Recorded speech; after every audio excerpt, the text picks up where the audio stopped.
Um grupo de 4 aventureiros chamado Crimson Lotus Fan está pronto para uma expedição. O líder Narra zomba do oponente e diz que a galinha está tentando ameaçá-los. Em seguida, ele se vira para um dos membros do grupo chamado Sid e ordena que ele fique fora do caminho. Narra comanda Irene e Hana para cobrir suas costas e instrui Sieg a liderar. Em breve, Narra avança contra o oponente e balança sua espada selvagemente ao redor. Irene comenta que Narra está em boa forma naquele dia, e Narra observa que seus oponentes estão cheios de brechas, e é por isso que são mortos instantaneamente. Hana concorda que o local é um ótimo terreno de caça, os monstros voadores não desistem e avançam contra eles novamente. Desta vez, Narra lidera e os corta rapidamente. Mais tarde, na guilda da cidade de Ster, Narra está orgulhosamente mostrando a bolsa que ele ganhou naquele dia, e muitas pessoas comentam que ele está em boa forma naquele dia.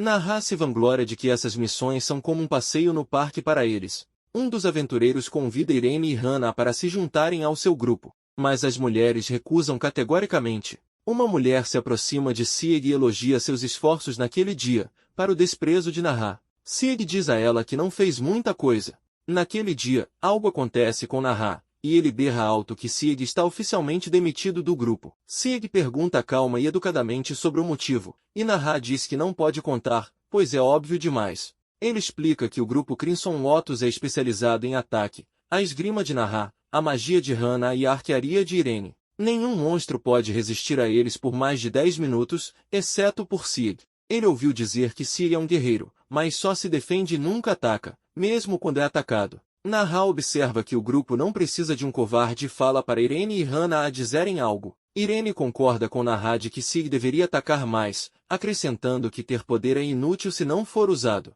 Narra fala que Sieg está arrastando o grupo para baixo. Sieg protesta que não apenas ficou parado e desempenhou um papel no grupo. Narra grita com ele por ter sido espancado e então diz que ele cumpriu seu papel. Além disso, Narra o chama de espantalho e enfatiza que o grupo não precisa de um espantalho imóvel, pois ele não está no mesmo nível deles. Sieg se levanta e retruca que não quer fazer parte do grupo. Narra zomba, chamando isso de desperdício da taxa de acomodação. Para encontrar tranquilidade, Sieg lembra que nem sempre foram assim quando formaram o grupo, compensando as fraquezas uns dos outros e sendo bons companheiros. No entanto, desde que o Crimson Lotus Fan ganhou popularidade, Narra passou a entender algo errado e se tornou alguém que despreza as fraquezas dos outros. Sieg decide ir até a guilda. A secretária da guilda vê e pergunta por que ele está sozinho. Ele explica que foi demitido do grupo, então veio aqui para finalizar o procedimento. A mulher fica triste com o caso de Sieg, pois nenhum grupo aceitará um cara que foi demitido. Sieg decide sair como aventureiro. A secretária parece decepcionada, então ele a tranquiliza, dizendo que já pensou em desistir anteriormente, pois, segundo ele, este trabalho não é muito estável. Ele vai procurar um emprego mais estável primeiro. Ela oferece apresentá-lo a outras pessoas, dizendo que estão procurando alguém com experiência, pois estão com falta de pessoal. A mulher da guilda oferece a ele o cargo de porteiro da cidade real em Astaroth e também escreverá uma recomendação para ele. Ao chegar à capital, Sieg diz aos guardas que a guilda o recomendou como guarda. Eles verificam minuciosamente seu passaporte e a carta de recomendação, para sua surpresa. Ele pergunta se a situação na cidade está tão ruim. Os guardas parecem muito preocupados e dizem a ele que as pessoas e os recursos estão todos esgotados devido aos repetidos ataques dos monstros. Eles sempre estão com falta de suprimentos porque os comerciantes não podem vir, então ficam muito felizes ao ver Sieg se candidatando a esse emprego. Um dos guardas o reconhece como um aventureiro de classe B, parte do grupo Crimson Lotus Fan. Sieg, sombrio, diz a eles que isso era no passado, e eles exclamam que ele é aquele cara famoso. Sieg está totalmente perplexo, mas os guardas o deixam passar, pois terminaram de verificá-lo minuciosamente. Eles apontam para o escritório e pedem a ele que conheça o chefe da guarda, Bolton. Ainda confuso com os comentários dos guardas, Sieg se dirige ao escritório. Um dos guardas pergunta ansiosamente como eles poderão confiar na pessoa que foi demitida do Crimson Lotus Fan. O robusto Bolton verifica sua carta de recomendação e, ao saber que Sieg foi um aventureiro de classe B antes, o alerta de que não podem se dar ao luxo de fugir se a situação ficar realmente perigosa, como um aventureiro. Ele acrescenta que o emprego tem um salário baixo, é constantemente desrespeitado pelos nobres e tem o pior ambiente de trabalho, então Sieg deve se juntar se estiver pronto para enfrentar todos os perigos. Sieg concorda rapidamente, então Bolton decide testá-lo. Bolton pede a ele que mostre o que pode fazer em determinadas situações, começando com a defesa. Alguns vagabundos são colocados à frente de Sieg, que o insultam repetidamente. Bolton comanda Sieg a não atacar e coloca uma bola atrás dele representando os cidadãos que ele deve proteger. O inimigo tentará derrubar Sieg e quebrar a bola. Os 3 vadios representam seu inimigo, e um deles observa que o chefe está realmente superestimando Sieg, enquanto o outro comenta que não precisam de pessoas inúteis. Bolton falou que não aceitam qualquer pessoa, se contratam alguém sem qualificação, essa pessoa morrerá imediatamente. Bolton explica que os guardas aqui precisam do poder para proteger, e Sieg ficará bem, desde que tenha a habilidade de proteger as pessoas e o tesouro na cidade. O teste começa, e Sieg analisa a situação de que não pode atacar, mas há um limite para lidar com todos eles ao mesmo tempo. Ele decide que, junto com a defesa, vai desgastar seus oponentes, como tem feito o tempo todo. Os 3 patetas começam a atacá-lo por todos os lados, mas Sieg os derruba com seu escudo em movimentos precisos. Ele comenta que se isso fosse uma luta real, a cabeça do oponente teria voado. Enquanto isso, Bolton observa seus movimentos e pensa que Sieg bloqueou o golpe do soldado com seu escudo e imediatamente neutralizou o próximo ataque. Os oponentes decidem ficar alertas, pensando que Sieg é apenas um aventureiro. Um dos oponentes joga um bumerangue em sua direção, mas ele o esquiva com sucesso. Bolton percebe que Sieg consegue permanecer calmo enfrentando vários oponentes. Ele acha os movimentos de Sieg simples, mas precisos. Os oponentes ficam perplexos com seus movimentos, e um deles pensa que, se o timing estiver um pouco errado, receberá um golpe direto. Eles também ficam perplexos com suas técnicas perigosas de afastamento e que ele pode fazer isso perfeitamente vezes seguidas. Logo, todos os oponentes estão desarmados e pensam miseravelmente que nem mesmo podem passar por ele, quanto mais alcançar a bola. Em seguida, Bolton alerta Sieg que agora a bola está sendo atacada por trás, e se os outros oponentes quebrarem a bola, ele perderá. Bolton observa que, não importa o quão cansado alguém fique, o inimigo não vai esperar por eles, pois é uma oportunidade para eles. Então, proteger a cidade em todas as situações é o trabalho de um guarda. Os oponentes se aproximam à velocidade da luz, e Bolton comenta que Sieg não pode alcançar esses caras a essa distância. Ele provoca Sieg se ele perderá essa rodada. Um Sieg determinado promete que não e grita em voz alta alvo de ferro. Quando os atacantes estão prestes a tocar a bola com suas armas, Sieg grita alvo de ferro e, em questão de segundos, os atacantes são repelidos por uma força desconhecida. Em uma olhada mais próxima, pode-se ver que seus ataques são fortemente bloqueados pelo escudo de Sieg. De repente, ele os afasta com um golpe tão poderoso que são arremessados à distância. Bolton observa que Sieg concentra todos os ataques nele mesmo e está impressionado até o talo. Ele anuncia que vai testar as habilidades de Sieg sozinho. Ele sugere um combate corpo a corpo, e que eles vão lutar até um deles se render ou morrer. Os oponentes anteriores estão muito surpresos com a destreza demonstrada por Sieg, mas torcem para que seu chefe os vingue. O chefe Bolton é um aventureiro de classe A, e sua força rivaliza com a de um cavaleiro-capitão. Bolton faz um ataque, e Sieg tenta bloqueá-lo com seu escudo. Ele percebe que Bolton é rápido e pesado, pois os pés de Sieg estão afundando no chão. Sieg consegue desviar do ataque, mas quase quebra sua defesa. Ele percebe que Bolton é muito forte e que, dessa forma, seu segundo golpe pode ser fatal. Quando Bolton ataca pela segunda vez, Sieg primeiro defende, e encontrando a oportunidade, atinge sua espada em direção a Bolton, mas com grande velocidade, Bolton consegue desviá-la. Bolton comenta que Sieg tem a habilidade de lutar de igual para igual com ele. Os outros se perguntam se Sieg foi realmente demitido do grupo. Bolton diz a ele que, honestamente, Sieg já passou no teste, mas seu espírito de luta, que estava morto há muito tempo, foi revivido agora, então ele quer que Sieg o entretenha mais. Bolton menciona os 1000 cortes e desafia Sieg a bloqueá-los. Bolton começa a balançar sua espada de tal maneira que seus flashes parecem pétalas unindo pelo ar, bloqueando impiedosamente todas as rotas de fuga.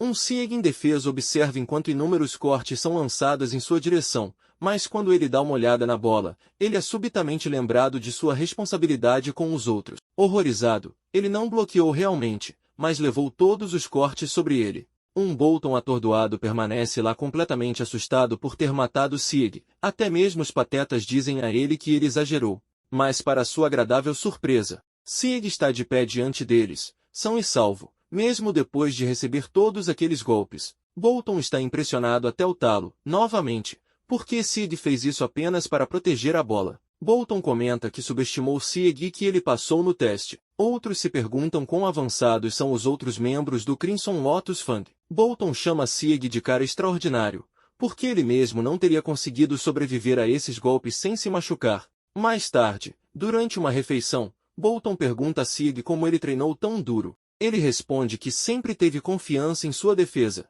Bolton observa que, com uma defesa tão incrível, Sieg não precisa se preocupar em fazer paradas perigosas.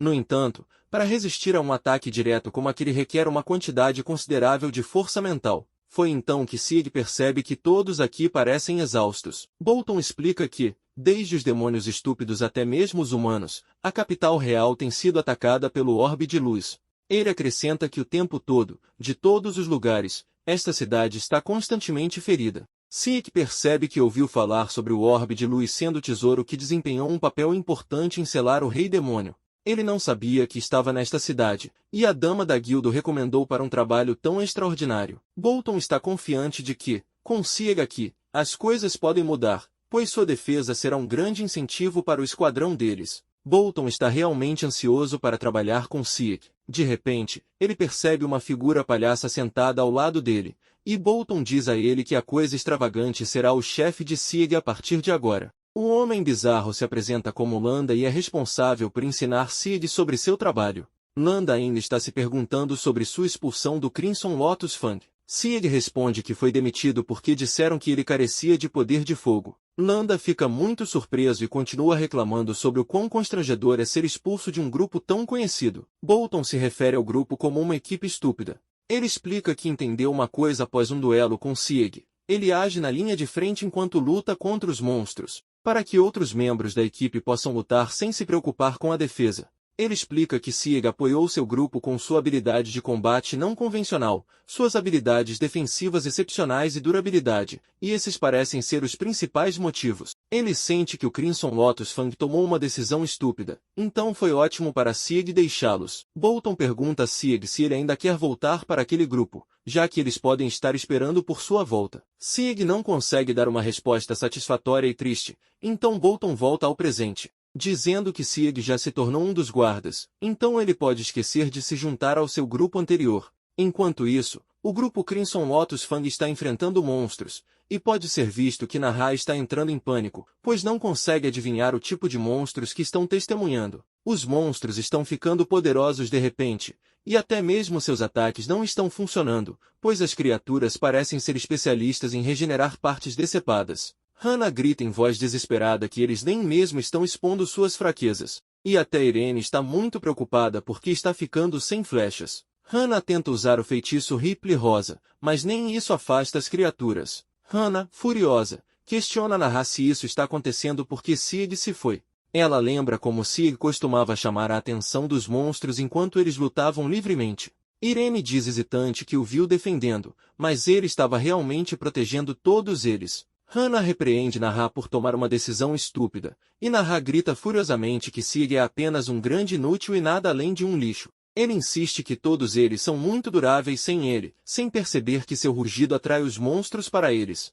Naha instrui que, como não tem escolha, devem unir suas forças para um contra-ataque. Enquanto isso, outros estão falando sobre os fracassos repetidos do Crimson Lotus Fang, que sua reputação já foi prejudicada e tudo por causa da expulsão de Sieg. Naha ouve a conversa e sai da guilda, deixando Irene e Hannah para trás. Naha rende os dentes de pura raiva, dizendo que o cabeçadura Sieg não faz mais parte de seu grupo. Então por que ele tem que suportar essas humilhações? Pode-se ver que Sieg está guardando a cidade junto com Landa e se pergunta por que não passam muitas pessoas por ali. Landa explica que a área é notoriamente perigosa. Sieg comenta que até os locais se recusarão a ficar aqui, a menos que haja benefícios. Landa pergunta a Sieg se ele teve dificuldades vindo para cá. Este responde que tem lutado contra bandos de monstros em seu caminho até aqui.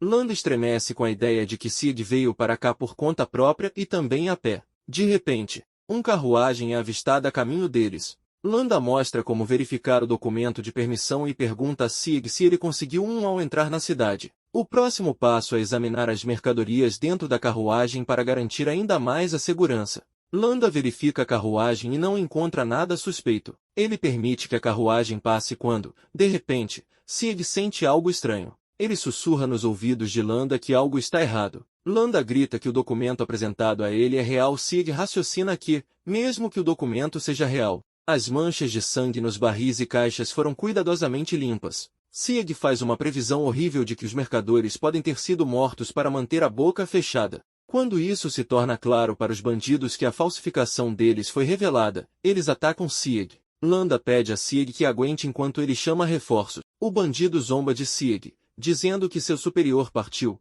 então agora o recém-chegado está por conta própria. Sieg o desafia para que possa lidar com ele sozinho. O homem jura que Sieg será morto por ele até que seus superiores retornem. Depois de um tempo, quando Landa retorna com Bolton, Landa fica surpreso que Sieg derrubou todos os ladrões sozinho. Bolton elogia seus esforços e pede a prisão deles. Bolton suspeita que esses vagabundos podem ter parceiros no crime, então os insta a não esconderem nenhuma informação deles. Um dos bandidos mostra a língua, revelando um feitiço explosivo de autodestruição, para o horror de Landa, que está preocupado que o criminoso possa levá-los consigo. O homem declara que prefere se destruir a trair seus parceiros, mas de alguma forma sua estratégia não funciona, já que Sieg inteligentemente usou o alvo de ferro, um feitiço defensivo, nele, então ele não pode se autodestruir. Bolton, então, repreende Landa por deixar um recém-chegado sozinho para lidar sozinho com esses brutamontes, mesmo que tenha ido chamar reforços. Bolton adverte Landa que ele deve se esforçar ao máximo ou o recém-chegado ultrapassará. Pode ser visto quão irritado e perturbado Landa está porque ele assume que Sieg está se divertindo vendo ser ridicularizado. No entanto, este responde que está feliz por Landa ter chamado reforços. Na manhã seguinte, Landa cumprimenta Sieg animadamente e pergunta se ele dormiu bem, quando de repente avista um monte de cadáveres de monstros ao lado do portão. Sieg lhe diz que esses monstros estavam tentando invadir a cidade na noite anterior, então ele os matou. Landa olha para ele ameaçadoramente e hilariamente continua repreendendo Sieg por não ser um jogador de equipe, já que deveria ter chamado reforços ao avistar monstros. Ele continua sem parar, dizendo que Sieg é parte da comunidade, então deve saber compartilhar com os outros, e não importa o quão talentoso ele seja, nunca deve menosprezar os outros. O humor de Landa muda repentinamente, e ele diz que precisam limpar a bagunça e começar a missão do dia. Ele se pergunta se Sieg pode trabalhar durante o dia, já que esteve acordado a noite toda. Quando Sieg confirma, uma expressão decepcionada cruza o rosto de Landa, que continua dizendo que, embora Sieg pareça bem, ele ainda tem trabalho a fazer na manhã seguinte. Ele está preocupado que Sieg possa desmaiar de repente, pois não descansou na noite anterior. Seu nível de energia aumenta enquanto ele continua reclamando, até mesmo perguntando a Sieg se ele odeia seu trabalho. Sieg sorri para ele e diz que pode continuar assim por uma semana, pois está acostumado. Landa elogia superficialmente sua resistência, mas, no fundo, ressente seu nível de energia normal.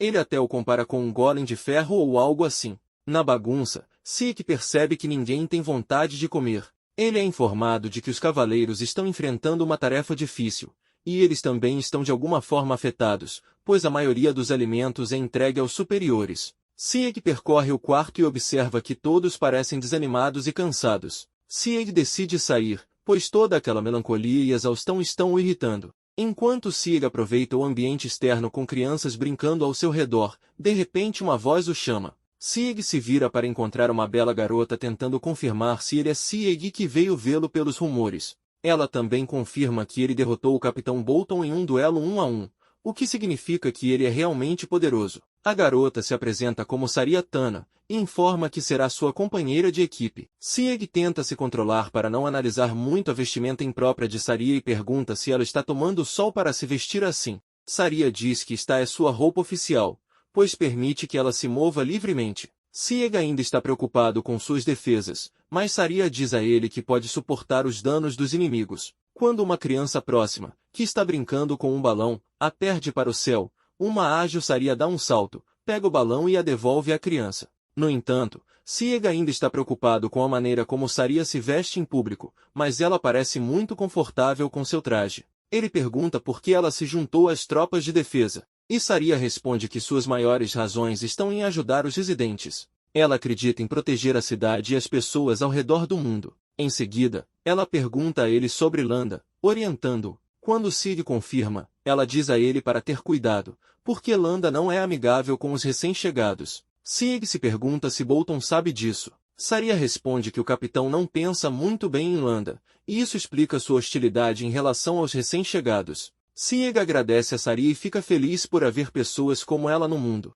Ele lembra de como Landa costumava dar ordens a ele e sempre colocava suas responsabilidades sobre os ombros de Sieg. Ele percebe que isso é o que Saria quis dizer com o bullying de recém-chegados. Mas ele sempre foi intimidado por muito tempo, por isso não se importa mais com isso. Enquanto ele está perdido em seus pensamentos, o Capitão Bolton se aproxima dele e pergunta sobre seu progresso. Sieg responde que é uma bênção poder acompanhar o trabalho, e Bolton fica encantado com seu comentário espirituoso. Ele informa sobre a captura de bandidos e acrescenta que houve muitos bandidos antes da chegada de Sieg, parcialmente devido à falta de recursos humanos e à falta de cautela das pessoas. Ele propõe que, no futuro, eles terão que coletar outro tipo de impostos das pessoas. Bolton diz a Sieg para informá-lo se enfrentar algum tipo de emergência. Ele pergunta sobre Landa, e Sieg responde que ele foi dar uma volta. Mais tarde, Landa está verificando uma carruagem minuciosamente, e Sieg observa a cena rara de Landa trabalhando tão duro.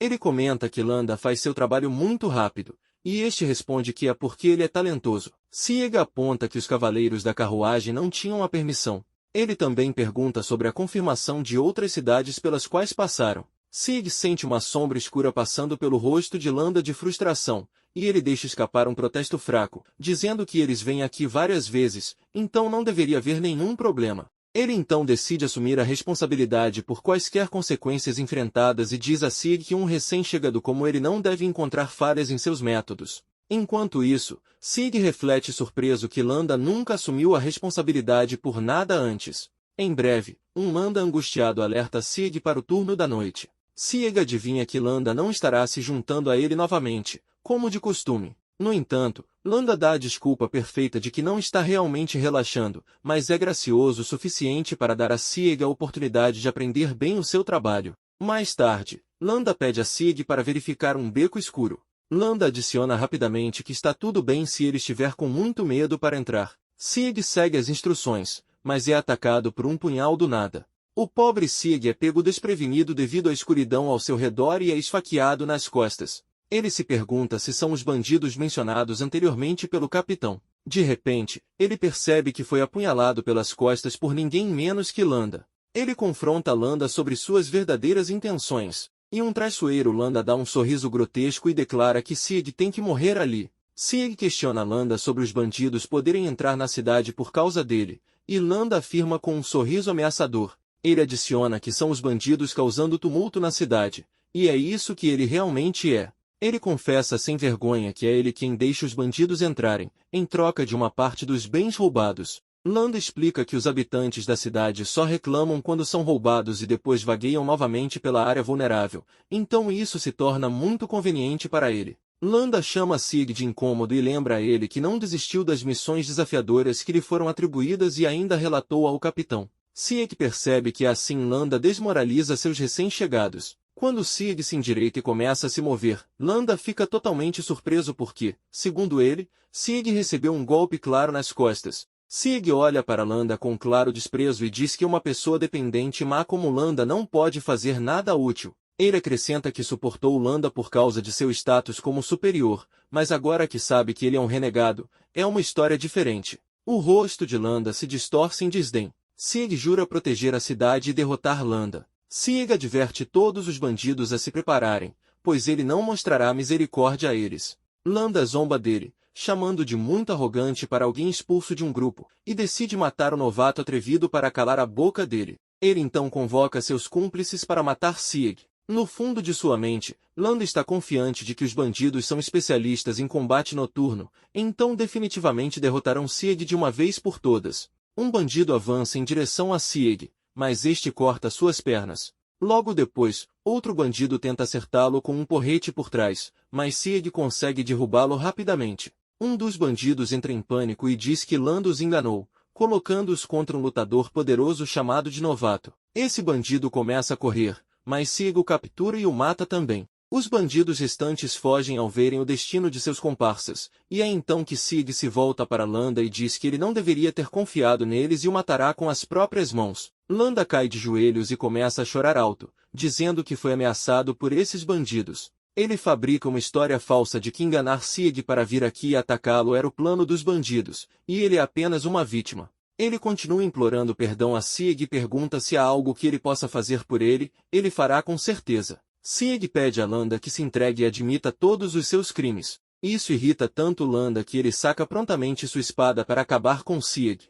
No entanto, Sig o soca com seu punho de ferro e grita que um canalha como ele não merece a honra de empunhar uma espada, e ele deve ir para a cadeia pelos crimes que cometeu. Mais tarde, Bolton elogia os esforços de Sig, pois graças a ele conseguiram capturar todos os bandidos. Até mesmo Saria está elogiando Sig por alcançar um feito tão importante tão rapidamente, para a vergonha deste. Enquanto isso, Bolton não consegue acreditar que o canalha Landa foi o mentor de tudo desde o início. Bolton acredita que Sig deve ser promovido para se tornar um comandante de divisão devido ao seu feito maravilhoso. Saria parece mais animada do que Sig, enquanto Bolton continua que é uma coincidência que eles tenham uma vaga para essa posição, então ele sente que Sig deve aceitá-la. No entanto, os subordinados de Bolton têm problemas reais com sua decisão, pois, segundo eles, normalmente leva 3 anos para um recém-chegado ser promovido a esse tipo de nível.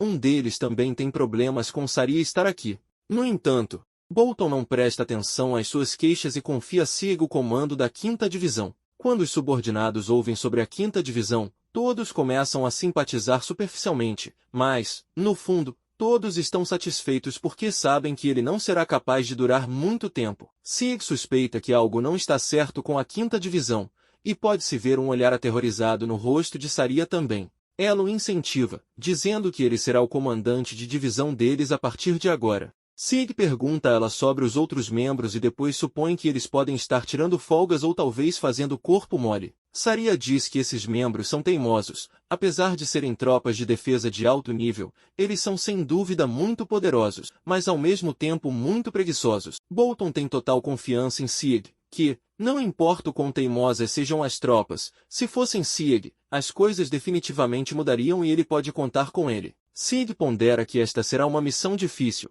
mas ele assegura a Bolton que fará o seu melhor. Saria então começa a contar a ele sobre os outros membros. Ela menciona Spinoza, que pode estar bebendo em um bar de vinho. Uma expressão confusa passa pelo rosto de Sig, pois ele se pergunta quem poderia possivelmente beber de manhã. Saria explica que Spinoza geralmente vem para o bar de vinho no final da tarde e bebe muito até de manhã. Ela não parece se importar em ser demitida, embora isso seja devido à cidade estar passando por uma séria falta de tropas de defesa excepcionais. Eles nem sequer têm tropas normais suficientes. Logo, eles entram no bar de vinho, e pode-se ver que o lugar está uma bagunça, como esperado. Todos os bêbados estão deitados por aqui e estão completamente alheios ao seu entorno. Entre esses bebedores, eles avistam Spinoza, que está enterrada entre dezenas de canecas vazias de vinho. Ela de repente se levanta ao sentir a presença de Saria. Spinoza agarra Saria e a espreme como um limão para confirmar sua alucinação. Sig a chama e diz que será o comandante de sua divisão a partir de agora. Spinoza pergunta sarcasticamente o que o trouxe até ela, e tudo o que ela fala é sobre beber, beber e beber. No entanto, Sig menciona a ela rapidamente que, como seu sênior, ele estará atribuindo algumas tarefas a ela. Então, enquanto ela estiver sendo paga, ela terá que voltar ao trabalho. Spinoza se recusa a obedecer, pois não tem intenções de seguir alguém mais fraco do que ela. Sig decide mostrar sua força superior a ela e a desafia, dizendo que se perder, então ela tem que voltar ao trabalho a qualquer custo. Spinoza acha que Sig é muito arrogante por estar tão confiante sobre sua vitória, então ela promete que verá se ele é capaz de comandá-la. Spinoza sugere que eles façam queda de braço e decidam seu destino. Sig acha que a queda de braço parece fácil. Spinoza ri e diz que uma briga maior será uma opção melhor. Olhando para sua condição lamentável e aparência magricela, Sig se pergunta se Spinoza é um especialista em lutas. Saria diz a ele que Spinoza pode lidar com legiões de inimigos quando cercada. Ela aponta para a massa de tamanho grande manejada por Spinoza e diz que um golpe disso pode lidar com tudo. Mas Sig sente que isso é verdade, que poder é necessário nesta cidade. Mas uma atitude adequada também é obrigatória. Sig faz de Saria a árbitra deles e concorda em fazer queda de braço com Spinoza. A partida começa. Spinoza declara que vai acabar com isso em um único golpe. No entanto, ela congela quando seu ataque é ferozmente bloqueado por Sig. Sig pergunta sarcasticamente a ela se beber demais limitou seu poder ou algo assim. Spinoza ri e diz que está usando apenas 20% de seu poder atualmente e o vê como digno de ser seu oponente. Ela então aumenta seu poder em 50%, e é quando Sig avisa que ela pode quebrar o próprio braço. Enquanto isso, Spinoza pondera que ela já usou 60% de seu poder, mas Sig nem se mexeu ainda. Spinoza comenta que Sig é bastante bom, já que a forçou a usar tanto poder. Spinoza ainda está confiante de que a vitória é dela, como sempre. No entanto, a mesa se vira quando Sig levanta inesperadamente o braço e balança facilmente o braço de Spinoza para o outro lado. Spinoza está perplexa com que tipo de magia Sig está usando, já que ela ainda pode lutar de volta. Ela comenta que para ser tão confiante, Sig deve ser bastante habilidoso. Sig comenta que a queda de braço é fácil para ele. Ele anuncia que agora é a vez dele de revidar e balança facilmente o braço dela para o outro lado. Uma Spinoza angustiado olha incrédula porque ninguém nunca a derrotou em queda de braço antes, e ela sempre reivindicou vitórias com pouco esforço antes. Ela considera Sig uma besta arrogante. Quando Sig bate o braço dela para o outro lado com um estrondo, Spinoza grita de dor. Saria declara Sig o vencedor da competição. Uma Spinoza desgrenhada começa a se preocupar e se lamentar, e Sig raciocina que isso é porque ela bebeu demais. Spinoza desafia e diz honestamente que não tinha chance contra ele e que ele é o oponente mais forte que ela já encontrou. Sig lembra-a de sua promessa de que, a partir de agora, ela tem que trabalhar todos os dias. Quando Sig levanta sua massa gigante como se fosse uma pena, Spinoza fica completamente assustada. Spinoza diz a Sig que não esquecerá desta derrota e voltará para uma revanche. Ela pergunta docemente se ele aceitará uma revanche com ela. Sig diz a ela com um sorriso que ela é bem-vinda para desafiá-lo sempre que quiser. Spinoza pede uma soneca em casa, pois ficará exausta a menos que tire uma soneca durante a tarde. No entanto, Sig recusa categoricamente, dizendo que nenhuma desculpa dela será aceita e ela terá que se acostumar com esse horário de trabalho a partir de amanhã. Spinoza concorda prontamente. Sig então pergunta sobre o outro membro, e Saria comenta que não faz ideia de onde esse membro está, porque ela é imprevisível. De repente, um estranho os observa secretamente e se pergunta por que eles não fazem uma celebração para seu novo comandante, pois é impressionante ver alguém forçar Spinoza a trabalhar com sucesso. Ela também chama Sig de homem intrigante. Saria menciona Fan, que é proficiente com as flechas. Sig supõe que Fan é uma arqueira. Saria acrescenta que Fan é capaz de ler a direção do vento também. Sig se pergunta se Fan também gosta de espionar os outros. Neste momento, uma flecha se lança em direção a Sig e está prestes a atingir o lado de sua cabeça quando ele a bloqueia rapidamente, segurando-a. De repente, uma figura encapuzada aparece na frente deles, e Sig supõe que pode ser Fan. Fan se revela, confirma sua aparência e pergunta a Sig como ele foi capaz de encontrá-la, agora que ela está confiante o suficiente para não ser detectada.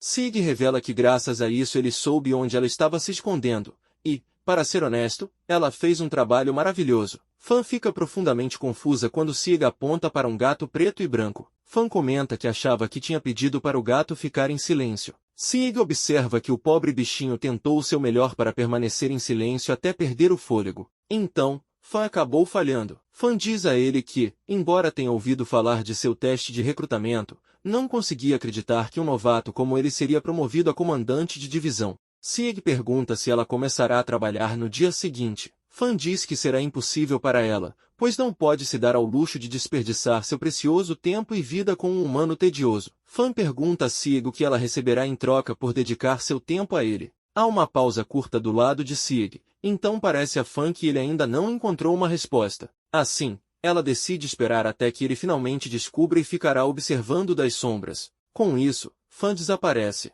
Sig acha ela incompreensível e sabe que todos têm sua própria maneira de pensar. Ele sabe que eles sentem que qual é o ponto de conquistar o reconhecimento de um superior. Então, a Spinoza, que está sempre fazendo birra, que durante determinadas horas deveria tirar uma soneca e agora é forçada a tirar uma soneca. Ela não bebeu por um tempo, e patrulhar é tão chato, etc. Ela sugere que não seria melhor se eles prenderem todos os suspeitos juntos e darem uma surra em todos. Sig raciocina que então ela correrá o risco de bater nos inocentes. Então isso não soa tão bom. Saria comenta que é ótimo fazer um trabalho com Sig novamente. Quando Spinoza ouve isso, ela começa a apertar Saria novamente, e Saria tenta impedi-la, dizendo que suas ações serão consideradas assédio, mesmo que ambas sejam mulheres. Uma Spinoza agitado chama de rígido e desafia-o a fazer alguma coisa.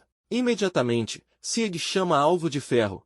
Spinoza é forçada a bater em seu peito involuntariamente. Seus ataques são bloqueados ferozmente por Sieg, que depois pensa que ele pretendia arrastar as mãos dela para as dele, mas ele acha que calculou errado o caminho da habilidade. Saria agradece por ele ter a salvado das garras de Spinoza. Quando de repente Sieg agarra uma flecha que se aproxima da cabeça de Saria, ele chama Fan sombriamente que desta vez ela foi longe demais. Fan é vista de pé no telhado de um prédio alto, segurando um arco em suas mãos. Sieg raciocina que Saria poderia ter morrido por causa desse tiro. Fan diz a ele que é porque ela deseja atenção, então ela quer que seu alvo de interesse pense nela o tempo todo. Sieg se pergunta por que ninguém iria querer parar Fan, e ela responde que nenhum amigo dela faria isso por ela. Sieg novamente oferece a Fan trabalhar com ele, mas Fan se recusa, pois, segundo ela, não pode se comunicar com os outros.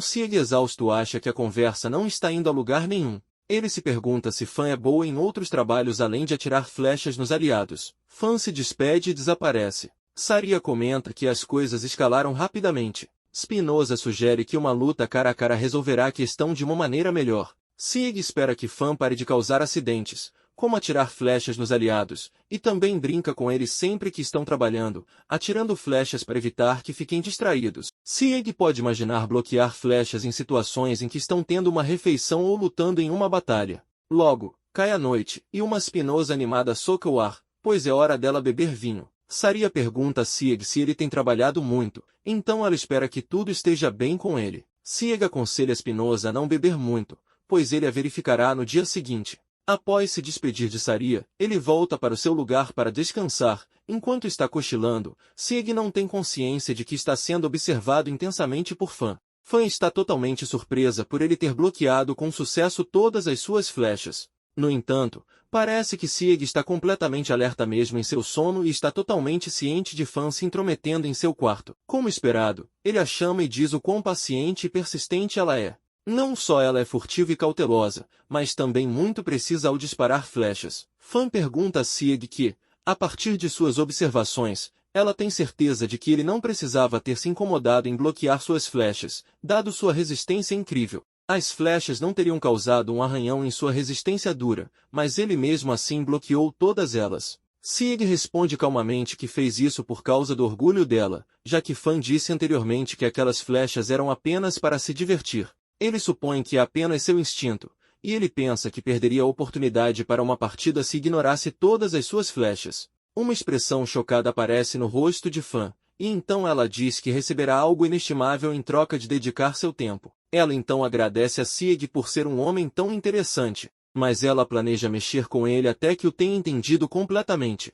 Em breve, ela se deita ao lado dele, para a vergonha de Sieg, e diz que está mostrando sua sinceridade a ele. No entanto, ela diz que um arqueiro próprio não deve ficar muito perto do alvo.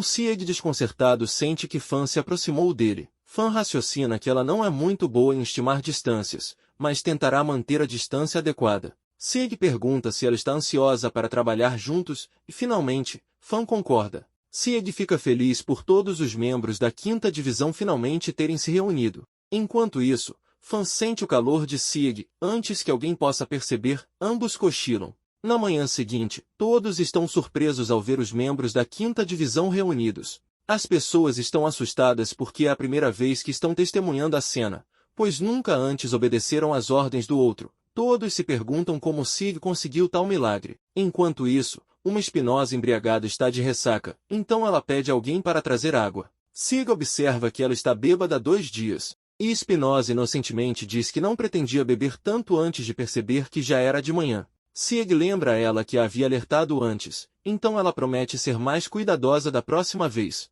No entanto, Sieg, furioso, insiste que ela começará a partir de hoje, agora mesmo, deste momento em diante. As pessoas que estão assistindo imaginam Spinoza desencadeando sua fúria sobre elas, e a maioria dos antigos comandantes de divisão caiu vítima dela. Enquanto isso, Fan diz a Sieg que já viu a habilidade de Spinoza e agora ele deve testemunhar a dela também. Ela propõe algum tipo de interação física, e Sieg adivinha que isso pode acalmar os outros. Fan, com olhos vidrados, diz a ele que a interação física é apenas para Sieg e não para os outros. Sieg brinca, dizendo que parece um anúncio de assassinatos. Enquanto as pessoas estão aterrorizadas ao verem Fan, elas se perguntam se é seguro permanecer lá. Elas notam que Sieg não vacila e isso é assustador. Enquanto isso, Saria está feliz que todos tenham se tornado muito animados novamente. Inesperadamente, o Capitão Bolton chega e traz mais notícias. Ele informa que a equipe de reconhecimento relatou que a triste Legião dos Mortos-Vivos preparou seu avanço e pode atacar esta noite.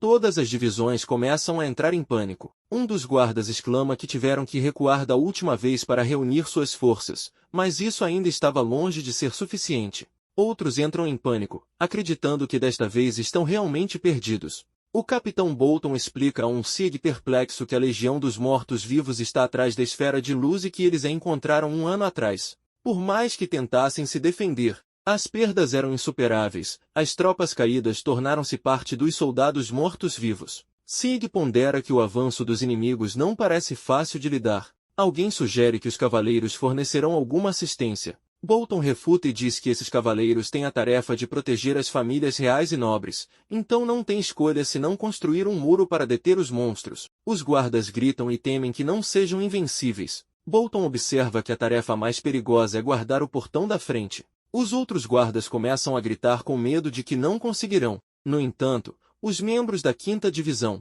liderados pelo valente Sieg, dizem a Bolton que eles vão guardar o portão da frente. Mais tarde, uma criatura solitária está vagando, pensando que o sol se pôs e a noite chegou. Tudo foi posto em movimento, e o avanço começou. A criatura solitária se sente inquieta, pois ainda não libertou o Rei Demônio do domínio da Esfera de Luz. Eles têm que destruir tudo para reivindicar a Orbe de Luz, e o que aguarda a humanidade é a sua perdição. A criatura está extasiada por se tornar o braço direito do Rei Demônio e convoca suas legiões mortas-vivas para atacar a cidade e esmagar todo o reino para estabelecer o reinado do Rei Demônio mais uma vez.